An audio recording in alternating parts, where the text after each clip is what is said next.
Yang ingin saya soroti kalau hak asasi manusia, manusia itu apa sih? Jangan-jangan yang sosoknya sudah manusia sebetulnya belum manusia. Kalau itu dibunuh melanggar HAM nggak?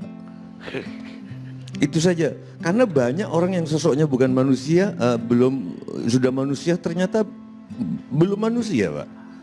Definisi manusia kalau saya dengar dari Kiai yang kemarin, sekarang lebih baik dari kemarin, besok lebih baik dari hari ini.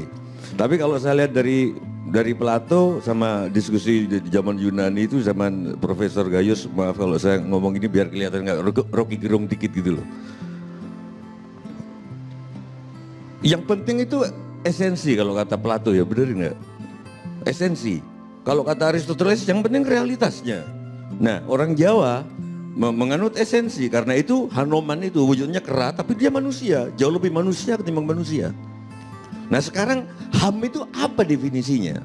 Jangan-jangan jenderal-jenderal yang diduga terlibat HAM nggak usah diadili karena ternyata bukan manusia. Loh ilmu pengetahuan kan sudah maju Pak Gayus, Pak Irman. Mestinya bisa mengukur dong mana yang manusia mana enggak.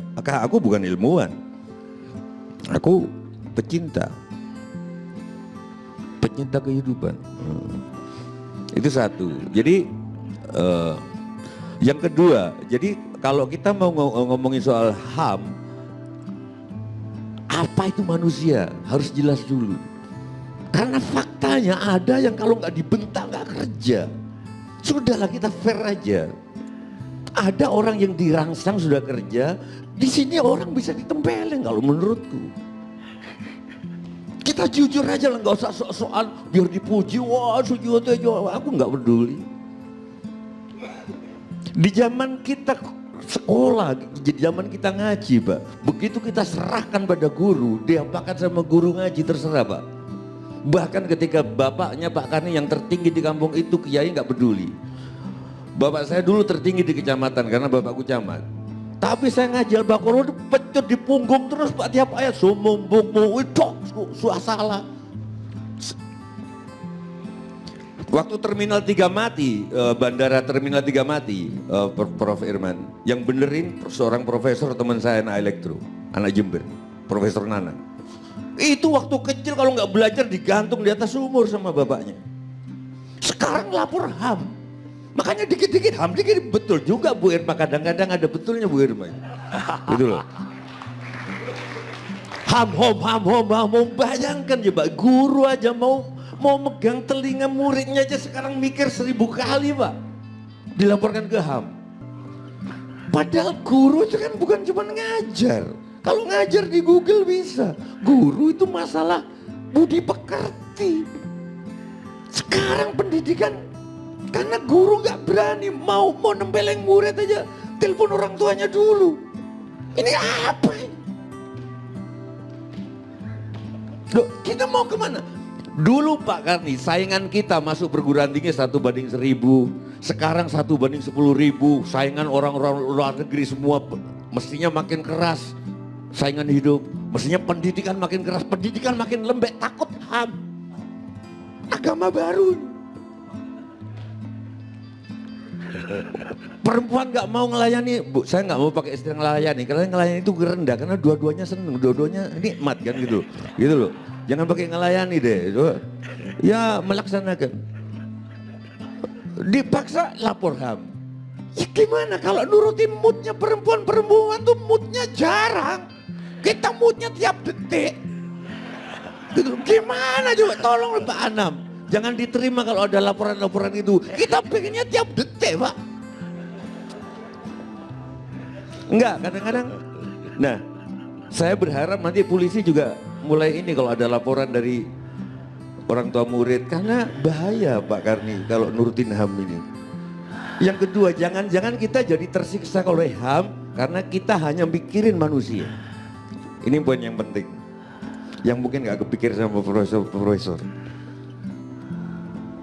Kita hanya mikirin HAM, hak asasi manusia, tapi gak mikirin hak asasi kucing, hak asasi tikus. Serius. Kita kalah sama orang-orang zaman Sunda Wiwitan, zaman Madrais, Jawa, agama Jawa Sunda itu, zaman Kejawen. Saya masih ingat, waktu saya kecil masih ada itu doa kalau menanam padi itu, oh ya Tuhan, jangan dimakan tikus, jangan. Bakar menyan, kita ngomong bahasa Jawa, wong wilahing isuk maling badoro. Ular kalau mau makan monggo. Tikus monggo. Wereng monggo, tapi kami bagiin. Percaya atau tidak, enggak dimakan, kita tetap dibagiin sehingga kita enggak perlu pestisida. Pestisida terus tanah jadi bantat. Sekarang kita ribut soal lobster. Ujung-ujungnya bukan soal lingkungan, ujung-ujungnya soal ekonomi. Jadi binatang enggak dilihat haknya, kalaupun saya berani taruh, nanti bisa dicek ke Haris. Kalau kita menghukum orang yang mencemari sungai, apa karena kita yakin bahwa sungai punya hak asasi? Saya kira enggak. Karena kalau sungai tercemar, lingkungan rusak, manusia yang terkena dampaknya. Ini manusia macam apa ini? Kalau badak dibunuh, rantai makanan putus, lingkungan hidup terganggu, maka manusia yang kena. Bukan karena badak juga punya hak asasi. Kenapa harus kita makan? Karena kita harus beribadah.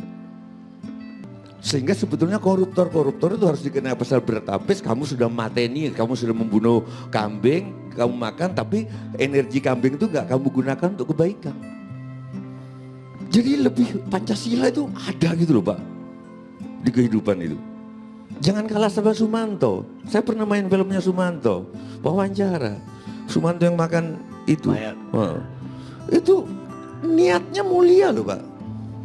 Daripada ini dimakan belatung. Loh ini Pak jangan diketawain please, jangan lebih baik saya makan, saya muliakan menjadi tubuh saya menjadi energi. Tapi kalau energi ini tidak dijadikan, kalau dia ilmuwan menjadi ilmu pengetahuan, kalau dia seniman menjadi nyanyian, menjadi, saya kira nggak ada gunanya ngebunuh binatang. Kadang-kadang saya berpikir, kita sopan nggak sih Pak? Ngebunuh ayam, ngebunuh ini sudah rela mati untuk kita makannya sambil ngobrol. Kalau saya jadi ayam tersinggung gitu Pak. Serius. Loh enggak, ini mereka sudah rela menyumbangkan energi untuk kita. Dan begitu kita makan, kita sambil ngobrol bisnis. Ini mati untuk kita loh Pak. Mana Pancasilanya? Jadi saya kira itu